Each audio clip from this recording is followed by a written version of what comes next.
So in this segment, we're going to be looking at Whitehall spending tens of millions of pounds on Rees-Mogg's bill to scrap EU laws, and this is not surprising at all to anyone. Should not be surprising.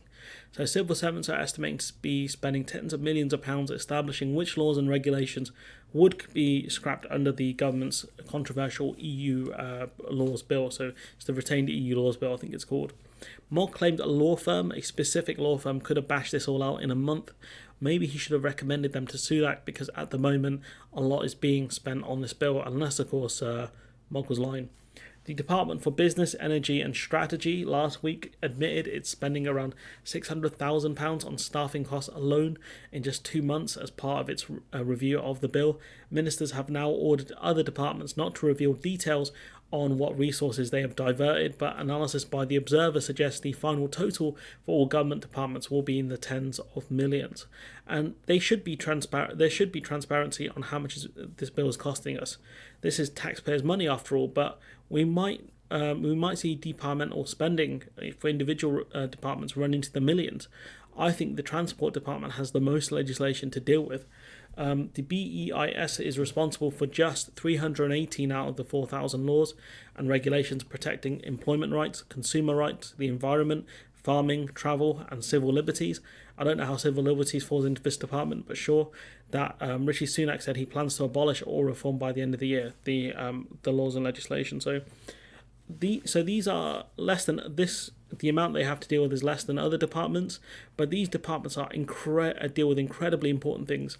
Employment rights would govern the rights we have as workers, so they could easily get rid of important things like holiday pay, the right to strike, lunch breaks, tea breaks, for example. The Department for the Environment, Food and Rural Affairs, the Treasury and the Department for Transport have more regulations to consider, while HMRC, the Department for Work and Pensions, and the Department for Health and Social Care have also substantial tasks. Last year, Mogg, who championed the bill as Business Secretary, was told BEIS would need 400 staff to figure out which laws the government wanted to scrap and what the impact would be, while DHSC would need 100 people to deal with 137 pieces of legislation identified so far. So if that does not come into the way of additional staff, it means taking away from existing staff, meaning day-to-day work for all of these departments will be a lot slower. It looks like they are getting additional staff, and that's where the costs are coming in. But it goes to show you that if the government needed more staff to come in, they could have easily gotten them. But, some of these departments spending already at £600,000, madness. In a letter to the Observer, the MPs say, as yet, Parliament doesn't have a full list of what regulations could be deleted, which is ominous, but we know it includes vital protections for river quality, clean air, consumer health and workers' rights. Ministers are choosing to apply an arbitrary, unmanageable deadline to review these laws and then giving themselves the power to decide what happens next rather than Parliament. And, MPs did try and wrestle control over this bill, but it just didn't work because there are enough morons in the Tory party to vote through this kind of stuff. That's what happens when you've got a huge majority, though. And this is a major problem. Ministers may not know what's even being deleted.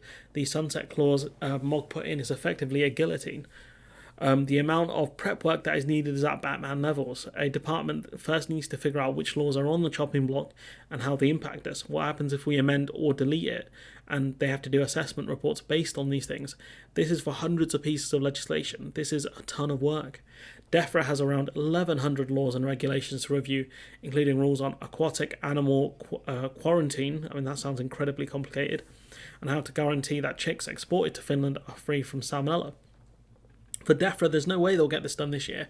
It will take them years, let's be honest, to get through all the legislation they have to deal with. How will other countries look at us for trade when they won't know our own rules on food and safety? Will we even know which things ministers have deleted? Because it's a guillotine at the end of the day. It will just cut off whatever's there.